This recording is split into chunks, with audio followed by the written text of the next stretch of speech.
ঘোড়া ভোট কই দিবেন ইনশাআল্লাহ? দিবেন তো এক জায়গায় তো দিবেন নাকি? এখন ভোটটা কি আমানত নাকি কি বলে? আমানত একটা হাদিস বলে এটাই, মান দাল্লা আলা খাইরি ফালাহু মিসলু আজরিন ফাইলিহি।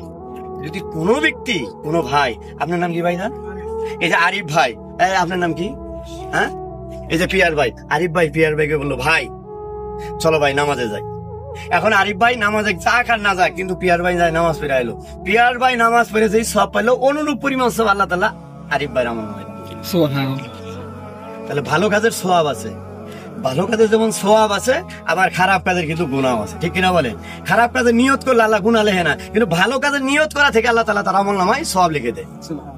এই জন্য আমাদের ভালো কাজের ইরাদা করতে হবে, ভালো কাজের নিয়ত করতে হবে। আর ভোটটা হলো কি আমানত। আপনি কাকে ভোট দিবেন, কোন ব্যক্তিটাকে ভোট দিবেন, কোন লোকটাকে ভোট দিবেন? যেই লোক মদ খায়, জেনা খায়, নারী কেলেঙ্কারি, জুয়াবাজি, দখলদারি, সাদাবাজি, সুদ খায়, ঘুষ খায়, এরকম লোককে পছন্দ করে আপনি যে ভোটটা দিলেন, এই ভোট পেয়ে যদি সে নির্বাচিত হয়, চেয়ারম্যান হয়, মেম্বার হয়, উপজেলা চেয়ারম্যান, এমপি, মন্ত্রী হয়, ওই জীবনে যতদিন বেঁচে থাকবে, যত গুনাহের কাজ করবে, অন্যায় কাজ করবে, আপনি বসে বসেই সদকাতুন জারিয়ার আমল নামায় গুনাহ লেগে যাবে। খামাখা যারা আমি ভোট দিলাম এই করলো চুরি, যারা আমি ভোট দিলাম সে করলো ডাকাতি, যারা আমি ভোট দিলাম এগুলো সাদাবাজি, দখলদারি, তাহলে খামাখা আমি বয়ে থাকে যদি ওর গুণা যদি আমার নেওয়া লাগে, এরকম ধরনের আমার দল করা আমার দরকার নাকি?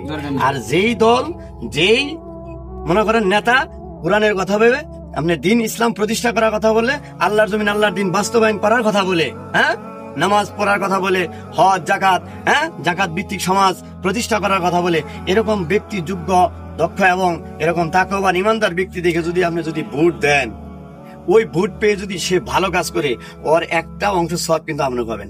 আমি দুইটা দলিল দিতেই, সূরা নিসা 58 নম্বর আয়াত খুঁজে দেখবেন। 1 নাম্বার আল্লাহ তাআলা বলেন, ইন্নাল্লাহা ইয়া'মুরুকুম বিল আদলি আন তুআদ্দুল আমানাতি ইলা আহলিহা।